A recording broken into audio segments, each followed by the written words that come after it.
우리가 베드로를 깊이 묵상할 수 있다면 베드로의 가슴속, 베드로의 마음을 들여다보자고 제안을 하고 있는 거예요.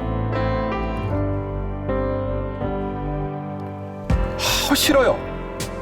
더 이상은 이렇게는 못 살겠어요.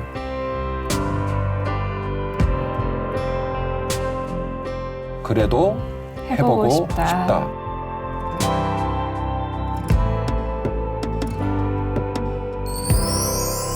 이번 편과 다음 편을 통해서 베드로를 좀 깊이 베드로 안으로 들어갈 수가 있다면 우리들의 신앙생활의 민낯을 거기서 발견하고 베드로가 일어났던 것처럼 우리도 일어날 수 있지 않을까 이 생각을 해보는 거예요. 그래서 우리 시청자들이 이번 편에도 정주행을 해주시고 다음 주에 있어질 베드로 얘기도 막 기대하시면서 기다렸으면 좋겠어요. 자, 지금 제가 9가지 얘기를 들려드리고 주인 씨한테 주인 씨 베드로가 어떤 사람이에요? 그랬더니 대답을 비껴가셨어요? 저도 고백했어요? 저도 똑같은 마음이라고. 저한테 이 얘기를 들려주고 목사님 베드로 어떤 사람인 것 같아요? 아마 이렇게 대답하겠죠. 알 길이 없다. 뭐라고 내가 이게 정리를 할 수가 없다. 이렇게 말을 하겠죠. 자, 그러면 이제 오늘 이야기의 마지막 하이라이트가 남아있고 이 하이라이트를 중심으로 다음 주 이야기를 끌어가게 될 것인데 가장 중요한 메시지. 제가 베드로를 2주간 다루면서 저의 마음에 있는 은혜, 우리 주인 씨 마음에 있는 은혜, 이 은혜의 젖줄이 될, 이 은혜의 근원적 힘이 될 중요한 키워드가 그래도 해보고 싶다입니다. 저는 여기서 베드로의 인생의 전환점, 터닝 포인트가 있었다고 봐요. 물론 제가 지금 더 깊이 이야기꾼으로 소개할 이야기가 신학적으로 레퍼런스가 있느냐라고 질문한다면 저는 개연성 수준으로 대답을 할게요.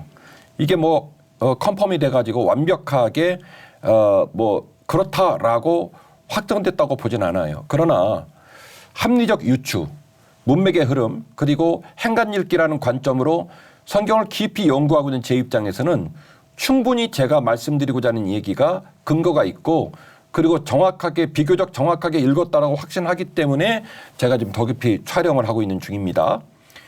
먼저는 우리 주인 씨가 고개를 끄덕끄덕 해주시고 은혜를 받으면 제가 용기를 가질 수 있을 것 같은데요. 네. 베드로 인생의 터닝 포인트예요. 그래서 제가 별명 붙이기를 그래도 해보고 싶다 이거든요.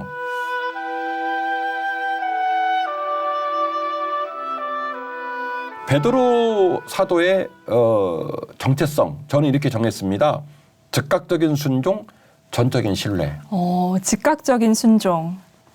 제가 이전에 베드로가 워낙 걸출한 인물이기 때문에 이전에 신약편을 언급할 때도 두 사람이 많이 등장을 했죠. 사도 바울, 베드로, 사도 바울, 베드로 등장을 많이 했는데 그때도 설명할 때 우리가 컨셉을 잡는다면 베드로라는 사람은 즉각적인 순종의 아주 끝판왕이구나 이런 느낌을 가지셨을 거예요. 그리고 주님을 전적으로 신뢰했습니다. 네. 그래 제가 정리하는 베드로 사도의 정체성, 아이덴티티예요. 즉각적 순종, 전적인 신뢰. 그래서 예수님의 무리에서 보자마자 예수님께 달려간 것이군요. 네. 우리 교회 성도들은 이제 귀가 빵꾸날 정도로 이 얘기를 들어가지고 탁 치면 나와요. 베드로! 그러면 즉각적인 순종, 전적인 신뢰. 아멘. 훈련돼가지고 나오거든요. 자, 한번 들어가 보도록 하겠습니다. 예수께서 즉시 제자들을 재촉하사 자기가 무리를 보내는 동안에 배를 타고 앞서 건너편으로 가게 하시고 무리를 보내신 후에 기도하러 따로 산에 올라가시니라. 저물매 거기 혼자 계시더니 배가 이미 육지에서 술이나 떠나서 바람이 거스름으로 물결로 말미암아 고난을 당하더라. 밤 사경에 예수께서 바다 위로 걸어서 제자들에게 오시니 제자들이 그가 바다 위로 걸어오심을 보고 놀라 유령이라 하며 무서워하여 소리 지르거늘 예수께서 즉시 이르시되 안심하라 나니 두려워하지 말라. 예, 아멘. 잘 읽으셨어요. 이 광경을 이해하기 위해서 과거에 우리가 촬영했던 사진을 제가 다시 가져왔거든요. 첫 번째 사진 보겠습니다. 첫 번째 사진은 지도입니다. 네, 갈릴리 바다네요. 갈릴리 바다죠. 네. 북에서 남쪽까지 약 21km 정도 되지요. 예. 가로로 제일 넓은 쪽이 13km, 좁은 쪽이 8km. 디비라 바다 이야기를 할 때 제가 보여드렸던 지도예요. 네. 갈릴리 바다가 이렇게 생겼어요. 그 다음 사진은 갈릴리 바다의 지형을 엿볼 수 있는 그런 그림인데 네. 가만히 보니까 갈릴리 바다가 아래로 쑥 들어갔죠. 네. 다른 지형들은 가파르게 위로 올라갔죠. 그렇네요. 네, 이런 모양으로 돼 있어요. 자, 다시 한번 우리 시청자들의 기억을 떠오르기 위해서 제가 디비라 바다편을 요한복음 21장 말했을 때 자료를 다시 가져왔어요. 갈릴리 바다가 위아래로 21km, 제일 넓은 곳이 13km, 좁은 곳이 8km. 그 말은 무슨 얘기냐? 꽤 큰 호수였다는 거예요. 그래서 이스라엘 사람들은 여기를 둔벙 혹은 뭐 호수 이렇게 부르지 않고 바다라고 불렀어요. 무려 21km니까 굉장히 넓은 호수고 그 호수가 밑으로 쑥 내려가 있습니다. 해수면으로 따지면 마이너스 210m입니다. 엄청 깊네요. 그렇죠. 그러니까 해수면이 어쨌든 우리가 해발을 말할 때 제로에서 해수면을 딱 잡잖아요. 네. 그래서 우리나라의 산들이 해발 몇 메타 이렇게 그쵸. 얘기하잖아요. 네. 바다의 기준점으로부터 몇 메타 이 소리거든요. 해수면으로부터 마이너스 210. 그러니까 실은 우리가 보통 해수면에 시설물이 있으면 방파제를 쌓잖아요. 물이 넘어오니까. 해수면에 있어도 그런 판국인데 밑으로 마이너스 210으로 내려간 거예요. 그래서 예루살렘으로부터 갈릴리 바다까지는 고도차가 1000m 정도 납니다. 그렇군요. 예루살렘이 약 600에서 700m 정도 되니까 네. 플러스 마이너스 합치면 약 한 1000m 정도 나는 그렇네요. 거죠. 네. 자, 제가 왜 이 지도를 보여줬느냐. 마태복음 14장에 제자들이 당하고 있는 이 상황을 설명하려고 하는 거예요. 저도 어렸을 때 시골 살 때 옛날에는 그 자동차 번호판이 구형 번호판은 녹색이었어요. 약간 사각형이었고 그 번호판에는 옛날에는 다 지역이 써 있었어요. 맞아요. 서울, 뭐 맞아요. 경기, 네. 전북 돼 있거든요. 어디를 가다가 서울이라고 하는 이 남발을 보면 우리 동네 사람은 다시 와서 봐. 서울에서 왔나 봐. 어휴, 차가 삐까뻔쩍하네. 좋아 보이는 거예요. 우리나라처럼 작은 나라에서도 지방에 제가 살 때는 서울은 동경의 대상이었어요. 네, 그런 모습이었단 말이죠. 갈릴리 바다에 이제 이스라엘은 반대라고 그랬죠. 수도가 남쪽에 있고 시골은 저 북쪽이라고. 그러니까 예수님하고 예수님 제자들이 주로 활동했던 지역은 깡시골이에요. 가버나움, 고라신, 벳세다 다 갈릴리 북쪽에 있는 시골 마을이에요.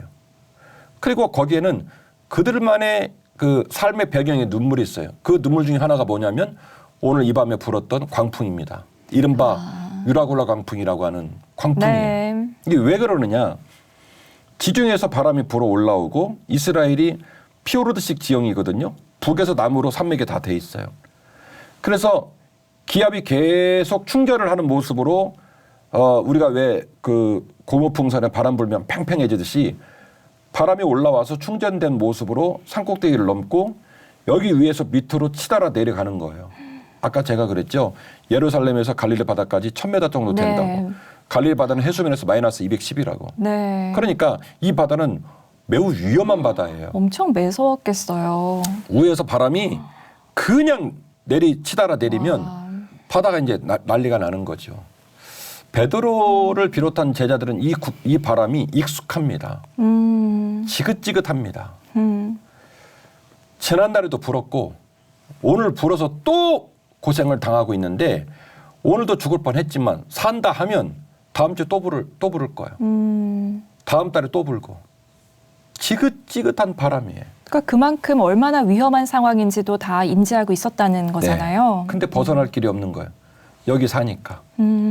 시골 사니까. 네. 그래서 더 깊이 이야기꾼으로서 제가 오늘 말하고자 하는 베드로의 가슴속, 베드로의 마음을 들여다보자고 좀 제안을 하고 있는 거예요. 베드로가 오늘 하는 행동 아주 매우 뜬금없거든요. 그런데 저는 이해가 된다고요.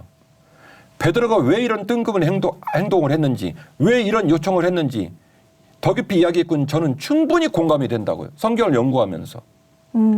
제가 지금 배경을 말씀드리는 거예요. 지역적인 배경. 베드로를 비롯한 지금 흥분하고 있는 중인데 베드로를 비롯한 제자들의 삶의 자리를 얘기한 거예요. 짜증나는 거예요. 네. 지긋지긋한 거예요. 어쩌다가 도시에서 못 태어나고 깡 시골에서 태어나가지고 맨날 고만고만한 인생을 살면서 이 경을 치고 사는 거예요. 먼저 생각할 것은 오늘 본문의 말씀 마태복음 14장을 제가 읽어달라고 부탁을 드렸는데 이 바로 앞에 오병이어 기적이 나와요. 근데 주님께서 오병이어 기적을 행하시기 전에 들로 나갑니다. 일찍이. 거기서 뭐 하셨냐면 기도하셨어요. 저는 또 다른 표현으로 그들이 또 다른 형태의 골방이라고 생각해요. 골방은 사람들과 함께 있을 때는 문을 달고 들어가면 골방이겠죠. 그러나 거꾸로 말하면 사람들이 없는 광야, 사람들이 없는 들이 또 다른 형태의 골방이에요. 나 혼자 기도할 수 있는 네. 고요한 장소. 그곳에서 주님이 기도하시고 오병이어 기적을 나타내시고 그리고 주님이 또 뭐라고 얘기를 하냐면 애들아 내가 나중에 갈 터이니 너희들이 먼저 가 있어라. 그래서 주님 없이 배를 띄운 거예요. 방금 주인 씨가 읽어주셨지만 그런 명령을 주님께서 말한 이유를 본문은 뭐라고 말을 하냐면 주님께서 따로 떨어져 한적하게 기도하시기 위하여 제자들을 맞아요. 보냈다는 거예요. 네. 그러니까 오늘 우리가 덕유피를 찍으면서 제가 오늘 막 준비하고 기도하면서 녹화를 하러 왔지만 이른 아침 주무시다가 우리 시청자들이 말씀을 들으면서 저에게 있었던 우리 성도들하고 펑펑 울었던 눈물이 여러분에게도 있었으면 좋겠어요.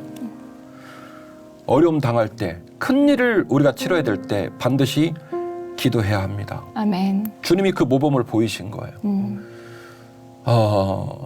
겟세마네 동산에서 기도하실 때도 도저히 이 십자가를 지기가 어려우니까 기도하셨던 거고 내가 기도하지 않으면 이 십자가 질 수 없겠구나 생각하니까 기도를 했던 거고 오병이어 기적을 나타낼 때도 주님은 여전히 기도하는 분이셨고 오병이어 기적을 나타내서 어마어마한 결과가 나왔으니까 그럼 얼마나 어깨에 힘이 들어가요. 어깨 뿜뿜뿜 자신만만 그러면 뭐 세상아 덤벼라 내가 다 한다 그럴 수 있겠지. 막 가는 거죠. 근데 주님은 그 와중에도 당신의 마음을 뺏기지 않았어요. 사람들이 박수를 치고 칭송을 하고 대박 물고기 2마리 떡 5덩 이르러 5,000명 먹였대. 남는 게 12강줄이래. 와 막 대박. 그럼 우리 같으면 얼마나 이 목에 힘이 들어가겠어요. 예. 세상아 나에게 와라 뭐 이렇게 되지 않겠습니까? 근데 주님이 제자들한테 말하는 거예요. 얘들아 미안한데 너희들 먼저 가 있어. 그 이유가 뭐냐면 기도하시려고. 그 혼자 조용히 기도하시고 그러다 일어난 일이에요. 그 주님이 먼저 가라니까 가가지고 가는데 우리가 잘 아는 우리가 평생 겪었던 그 나쁜 놈 바람이 또 온 거야. 배가 막 깨지기 직전이에요. 있는 거 다 집어던지고 그들이 알고 있는 모든 기술을 다 동원해가지고 살려고 몸부림을 치는데 딱 죽게 생긴 거예요. 그때쯤 무슨 일이 벌어졌느냐. 저기서 지금 이 사람들은 사람이라는 사람은 이 상황에 살 수가 없겠구나라고 하는 극심한 두려움과 극심한 염려와 근심 속에 있는 이 와중에 평안한 모습으로 어떤 사람이 그 막 파도가 있는 바다를 쫙 오는 거예요. 그러니까 저는요 성경은 좀 입체적으로 읽어야 한다고 생각해요. 아까도 우리 주인 씨가 아나운서니까 아나운서답게 읽으셨잖아요. 유령이다. 괜히 두려워하지 마라. 그러니까 사실은 좀 다이나믹하게 읽는다면 유령이다. 뭐 이렇게 읽어야 되는 거예요. 막 너무 놀래가지고 막 왜냐하면 이들은 알거든요. 사람이라면 이 상황은 살 수가 없다. 우리 다 죽게 생겼다. 그런데 유유자적하게 평안하게 주님이 걸어오세요. 막 소리를 지르니까 주님이 낭낭한 목소리로 내니 두려워하지 마라. 그렇게 얘기를 하는 거예요. 참 이 본문이 그래서 재밌어요.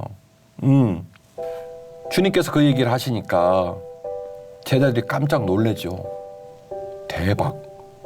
어제는 물고기 2마리 떡 5덩이로 5,000명을 먹이더니 오늘은 뭐 대박.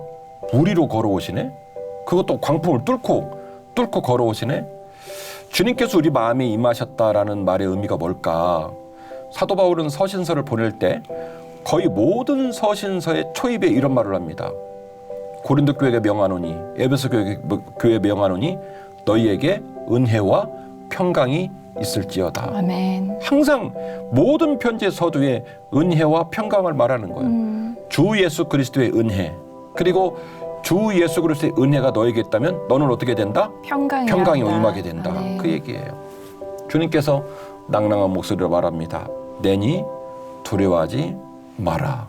베드로가 대답하여 이르되 주여 만일 주님이시거든 나를 명하사 물 위로 오라 하소서 하니 오라 하시니 베드로가 배에서 내려 물 위로 걸어서 예수께로 가되 바람을 보고 무서워 빠져가는지라 소리질러 이르되 주여 나를 구원하소서 하니 예. 아멘. 우리 주인 씨가 아멘 해주셔서 감사해요. 근데 보통 사람이 읽을 때는 뭐야, 가만히 좀 있지, 조신하게 좀 있지, 뭐야, 왜 들어갔으면 끝까지 하지, 왜 또 빠져. 우리 주인 씨가 아멘 해주시니까 나는 위로가 되는데 다른 뭐야, 이런 본문이에요. 그래서 이 본문에 있는 독자들은, 우리 시청자들께서도 이 본문을 읽을 때 마음이 썩 편하진 않을 거예요. 아이고 오버한다, 왜 저런데, 이랬을 거예요. 근데 저는 이 본문이 너무 제 마음에 와닿아요. 그리고 막 공감이 돼. 예. 그래서 제가 더 깊이 이야기꾼으로서 전혀 다른 메시지로, 전혀 다른 관점으로 이 본문을 우리 시청자들에 나누고 싶은 거예요. 베드로가 왜 이런 말을 했을까? 베드로가 신입니까? 예수님 말고도 그러면 동네 사람 중에, 동네 잘 나가는 친구 중에 무리를 걷는 사람이 있습니까? 없죠. 사람이 무리를 걸어본 적 있습니까? 그렇죠. 어느 정도 가당키나 해야 할 요청을 할 거 아닙니까? 심지어 잔잔한 무리도 아니었잖아요. 네. 무슨 example, 샘플이 있어가지고 어떤 사례가 있었다면 얼추라도 이해가 돼요. 이런 말을 한 것이. 자기가 뭐라고? 방금 전까지 죽을 뻔했는데, 방금 전까지 오늘 밤 못 넘기고 너들이랑 나랑 다 죽게 생겼다라고 말한 당사자인데 어디다 대고 이런 말을 해요. 주님, 나로 하여금 무리를 걷게 하옵소서. 아멘. 생각해 봐야 돼요. 베드로는 왜 이런 말을 했을까? 대답해 보세요. 1번, 또라이라 그렇다. 2번, 그만큼 간절했다. 간절해서. 몇 번일까요? 2번이요. 고마워요. 목사님 1번이요. 또라이군요. 그럴까 봐 걱정했는데. 간절한 거예요. 자기도 무리에 걸어본 적 없어요. 동네 사람 누구도 무리를 걷는 거 본 적 없어요. 자기가 하는 말이 얼마나 가당치도 않는지 본인도 알아요. 이게 얼마나 말도 안 되는 요청인지 베드로도 알아요. 근데 제가 볼 땐 베드로는요, 응어리가 있는 거예요. 그냥 질린 거예요. 지친 거예요. 그냥 자기 사는 게 너무 싫어. 제가 보는 모습이에요. 지긋지긋하다. 어쩌다가 이런 시골에서 태어나가지고 된장 내 인생은 왜 이렇게 생겼는지. 야, 도시 가서 대기업에나 다니면 좋으련만. 맨날 이 갈릴리 바다에서 지난달에도 죽을 뻔했는데 오늘 또 죽을 뻔했잖아요. 가만 놔두면요, 이 바람은 다음 달에 또 불어. 늙어 갈 때까지 이 바람같이 시달리고, 늙어 갈 때까지 우리 집구석은, 내 인생은 요 모양 요 꼴로 살겠구나. 이거 처음 당하는 바람 아니에요. 사복음서를 보세요. 제자들이 갈릴리 바다에 배 띄우고 바람 때문에 고생했다는 얘기가 여러 번 나옵니다. 맞아요. 익숙한 바람인데 익숙하지만 두려워요. 왜? 그때마다 죽을 뻔했거든. 그러니까 이 바다에 이 평생을 사는 사람은, 이 바다는요, 이런 광풍이 불면 막 짜증이 나는 거예요. 지겨운 거예요. 돈 좀 있어가지고 도심지로 나가지 않는 한 죽을 때까지 이루고 살아야 돼요. 그러니까 이 밤에도 더 깊이 이야기꾼이 제 마음에 느껴지는 베드로의 감정 상태는 뭐냐면, 열이 받았다고 할까? 간절하다고 할까? 짜증이 났다고 할까? 너무너무 그냥 지겨운 거예요, 이렇게 사는 게. 근데 이 자기를 평생 괴롭힌 이 광풍을, 자기를 평생 우울하게 했던 이 바다를 완전히 제압해버리고 그냥 평안하게 그 위로 걸어오시는 꼴을 내 눈으로 본 거예요. 주님이 전혀 데미지를 받지 않고, 전혀 이런 환경에 구속되지 않고 그 일을 걸어오시는 걸 본 거예요. 나는요, 나 같아도 이 말 할 것 같아. 비록 야, 너 깜냥이 된다고 생각하냐? 주제 파악을 해. 네가 뭐라고 무리를 건다고 말을 하니, 이렇게 면박을 당하는 한이 있다 할지라도 나도 그랬을 것 같아. 밑도 끝도 없는 말을 해요. 주여, 나로 하여금 무리를 걷게 하옵소서. 이건 단순하게 제가 동생들한테 째내려니까 잘난 척하려니까 저도 한번 해주세요 이 말이 아니에요. 저는 어떻게 읽어지냐면 아버지 주여 나 더 이상은 이렇게 살고 싶지 않습니다. 너무 지겹습니다. 너무 아픕니다. 너무 힘이 듭니다. 오늘 주님 때문에 우리가 살아도 다음 달에 또 이 지경을 겪을 겁니다. 싫어요. 더 이상은 이렇게는 못 살겠어요. 이런 마음 아니었을까? 그래서 제 표현으로 제가 생각한 것은 그래도 해보고 싶다. 아니나 다를까 물에 빠집니다. 그래갖고 속옷 다 젖어요. 에리아스 빤스 다 보이고 주님께서 그걸 잡아 일으켜 주니까 얼마나 창피합니까? 그리고 배로 오니까 행간 읽기예요. 상상력. 배에 있던 제자들이 얼마나 또 키득키득거렸겠어요. 저거 봐. 또 오버한다. 가만히 자빠져나 있지. 가만히 있으면 주님 올라올 거를 왜 저런데 그랬을 거예요. 이만저만한 창피 당하고 얼마나 부끄러운 일입니까? 베드로가 그걸 예상을 못했을까? 베드로가 물에 들어가가지고 생전 한 명도 물에 뜬 적을 본 적이 없는데 자기가 뭐라고 물에 올라가가지고 당당하게 주님하고 팔짱 끼고 올 거라고 생각했을까? 그 생각 못했을 것 같아. 근데도 불구하고 베드로가 왜 이 요청을 했느냐? 저는 저항이라고 봐요. 이 평생의 눈물, 평생의 한계를 뚫어버린 주님을 눈으로 봤고 저분이라면 내 인생 뒤집을 수 있겠다. 저분이라면 지긋지긋하게 살고 있는 내 인생을 고쳐줄 수 있겠다라고 하는 베드로 마음에는 전 저항으로 봐요. 그래서 말도 안 되는 요청을 한 거예요. 주여 나로 하여금 무리를 걷게 하옵소서. 아멘. 그리고 제 눈에 보여지는 주님은 이런 답변을 합니다. 야 인마 네가 뭐라고? 네가 뭔데? 왜 내가 물에 떠 있으니까 너도 해보고 싶냐? 이런 여러 가지의 멘트가 안 나와요. 그냥 딱 한마디 나옵니다. 오라. 오라. 그러니까 그 베드로의 그 예수님이에요. 이 요청이 온당하지 않거든요. 이 요청이 주님께서 수용할 수 있는 요청이 아니거든요. 기억하십시오. 제가 과거에 수르보니게 여인 얘기할 때 수르보니게 여인이 두루와 시돈에 있었던 그 여인 기억나시죠? 자기 애기 죽어간다고 고쳐달라는 게 주님이 뭐라고 그래요?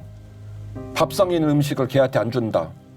성경이 멋있어서 그렇지 간단하게 말하면 그때 주인 씨가 웃으셨잖아요. 너는 걔만도 못하다라는 네, 표현이었죠. 그 표현을 한 거에 말하자면 이 길게 써서 그렇지 그와 같이 이 질문은 온당한 질문이 아니었어요. 그가 할 수 있는 질문이 아니었어요. 자기 주제 파악에 맞지 않아요. 그런데 그걸 한 거예요. 주여 나로 하여금 무리를 걷게 하옵소서. 아멘. 주님께서 한마디도 하지 않고 오라 오라 이렇게 얘기를 합니다.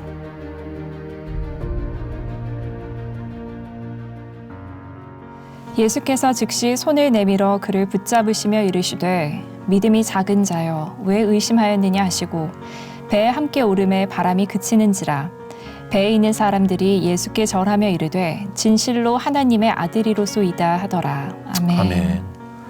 자, 저도 베드로 얘기를 할 때 이 사건을 부정적으로 많이 얘기했죠. 왜냐하면 믿음이 부족하고 미진한 건 분명하니까. 그래서 본문을 부정적으로 보면 아직은 베드로의 믿음이 미진합니다. 부족합니다라고 말하는 게 맞죠. 그러나 우리들의 삶의 눈물, 한계 모르겠어요. 주인 씨는 오늘 방송으로 오시면서 콧노래를 부르면서 왔나 모르겠지만 저는 오늘 차에서 지금 진통제 하나 먹고 왔거든요. 너무 보고 싶어하는 우리 PD님, 서 작가님 만나니까 또 기분이 좋아져서 깔깔깔 웃었지만 방금 전까지 차에서는 너무 힘이 드는 거라. 그래서 인상 쓸까 봐 진통제 하나를 먹고 좀 올라온 상황이에요. 사는 게 무거워. 힘들어. 그래서 오늘 시청자들에게 소개하는 이 베드로가 너무 사실은 제 마음속에 지금 가득 차 있는 거예요. 베드로가 했던 표현. 주여 나로 하여금 무리를 걷게 하옵소서. 이 한마디의 고백은 제 기도 제목이기도 해요. 안 되는 줄 알거든. 해봐도 안 되는 거예요. 안 돼. 그러니까 해봐도 안 된다는 무슨 얘기냐면 예측이 가능하죠. 앞으로 된다 안 된다. 안 되는 거지. 해봤거든. 이렇게도 해보고 저렇게도 해보고 안 돼. 그러면 안 된다는 지금의 이 평가는 더 가슴 아픈 것이 지금만 안 되는 게 아니라 앞으로도 안 되는 건 안 되는 거죠. 그래서 우리가 느낄 때 이건 안 되는구나. 내 인생은 안 되는구나. 우리 집 구성은 안 되는구나. 이게 얼마나 많아요. 아프고 무겁고. 그래서 저는 베드로의 간증이, 베드로의 고백이 제 기도 제목이에요. 주여 나로 하여금 걷게 하옵소서. 주님께서 말합니다. 오라. 그리고 이어지는 본문. 어떤 분들은 주님께서 베드로를 책망했다고 그러는데 저는 그렇게 읽어지지 않고 격려로 보여요. 자, 얌마. 왜 그리가 네가 괜히 들어와서 이 난리를 치는 거야. 저 봐라. 제자들 지금 너 흉보잖아 임마. 얘는 맨날 오바를 하더라. 다음부터 그러지 말어. 라고 책망을 하신 게 아니고 뭐라고 얘기를 했냐면 아직은 네 믿음이 적어. 아직은 네 믿음이 부족해. 그 말은 무슨 얘기냐. 이 행위 자체를 나무란 게 아니에요. 나무랄 수 있는 행위거든요. 주제 넘었거든요. 지가 뭐라고 무리를 걷습니까? 그래서 말하는 거예요. 네 주제 파악 좀 해 라고 말할 수 있는 행동을 한 거예요. 근데 아이러니한 것은 그 행위 자체를 주님이 나무라고 있지 않더라는 거예요. 다른 얘기를 해요. 물에 빠졌는데 야 아들 아직은 네 믿음이 좀 못 미쳤어. 부족해. 연약해. 그 말은 무슨 얘기예요? 이 믿음을 채우거라. 이 믿음을 더 깊이 가져가거라. 이 믿음이 더욱더 강해지거라. 그러면 네가 주여 나로 하여금 무리를 걷게 하옵소서 라는 고백도 어마어마한 고백이지만 빠지지도 않을 거야. 그럴 날이 와. 아멘. 그러니 아들 할 수 있어. 다만 지금은 네 믿음이 아직 부족해. 아직 연약해. 그러니 기대하시라 개복막도 다음 주에 이 어마어마한 터닝포인트를 겪은 베드로가 어떻게 살지, 이 어마어마한 터닝포인트를 겪은 베드로가 어떤 모습으로 열매를 맺을지. 그래서 바티칸 시국이 어쩌면 그 열쇠 모양으로 베드로 광장을 만들고 모든 종교 행위와 모든 정치 행위를 왜 베드로 대성당에서 하는지, 코딱지만한 바티칸 시국이 왜 세계에서 국가의 지위를 지키며 우뚝 서 있는지, 그 어마어마한 모티브가 됐던 베드로의 인생을 총망라해서 2주간 보는 거예요. 말 그대로 반석이 됐네요. 그렇죠. 네. 그래서 오늘 이제 녹화가 다 끝났는데 결국 오늘 메시지를 통해서 저는 특정하는 거예요. 아마 이 사건을 통해서 베드로가 인생을 뒤집었지 않았을까. 이 사건을 통해서 베드로가 인생의 전환점, 터닝 포인트를 맞이하지 않았을까. 그래서 성경 말씀 그대로 말하면 주께 뭐라고 고백을 하면 주여 나로 하여금 무리를 걷게 하옵소서. 이고 김진호 목사 버전으로는 그래도 해보고 싶다. 창피를 당해도 가다가 물에 빠져도 동생들이 배에서 자꾸 나무래고 뒷담화하고 나에 대해서 부정적인 얘기를 한다 할지라도 나 더 이상은 옛날처럼 살고 싶지 않다. 여기서 머물면 다음 달에 또 이 광풍 가운데 시달림을 당할 텐데 나 더 이상은 이렇게 살고 싶지 않다. 지긋지긋하다. 그래도 해보고 싶다. 이게 베드로 정신이에요. 이것이 베드로의 신앙이고 이것이 베드로의 눈물이에요. 그래서 이번 편 다음 편 제목이 그래도 해보고 싶다.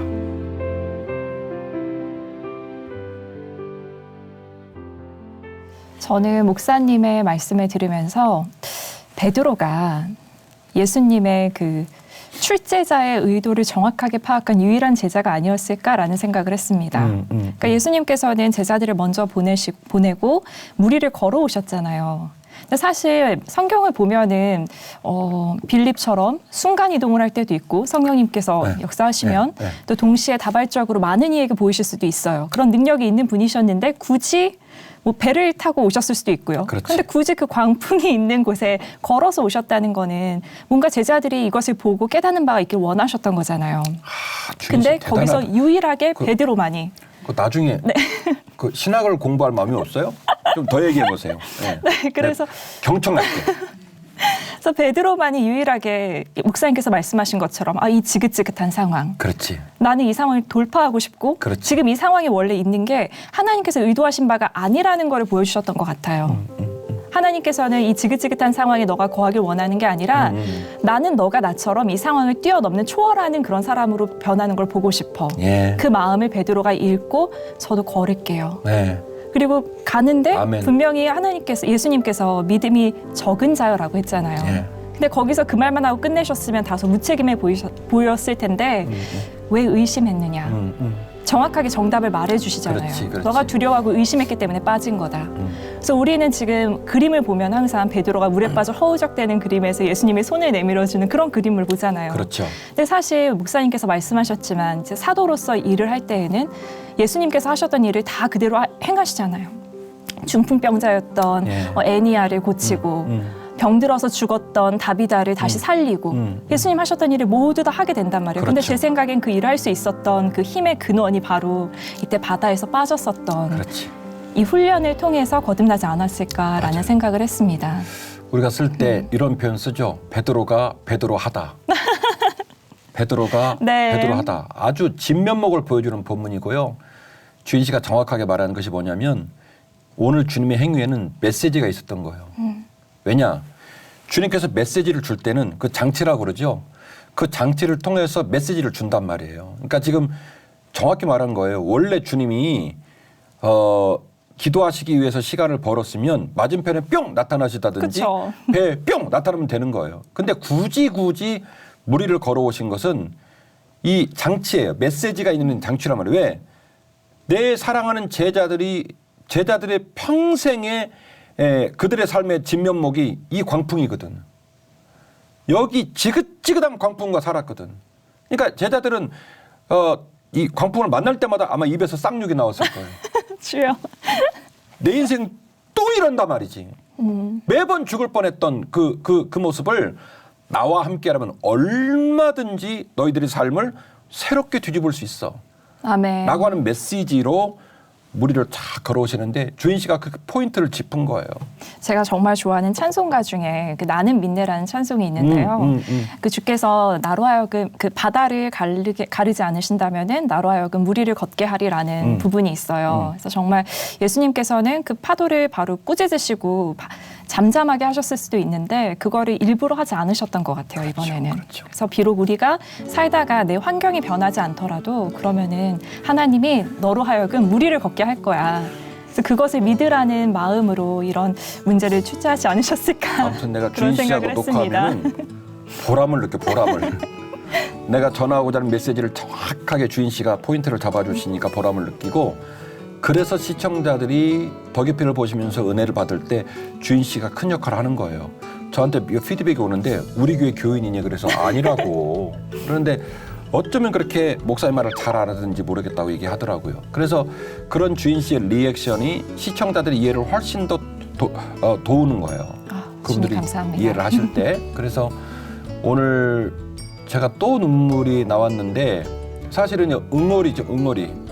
우리들의 인생에 무거운 짐이 없는 사람이 어디 있어요. 그래서 저는 생각해요. 주여 나를 무리로 걷게 하옵소서. 아멘. 그래도 해보고 싶다.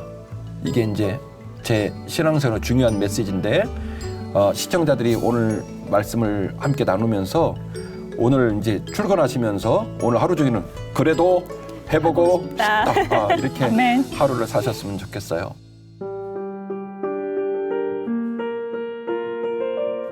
불가능한 일이란 말이에요.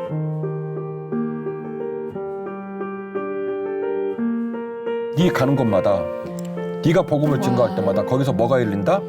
천국 열쇠가 열린다.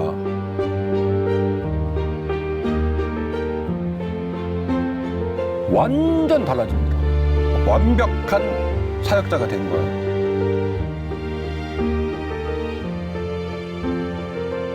이게 네. 역설적일 수 말이 안 되는 있다라고 거예요. 생각이 드네요. 네. 네.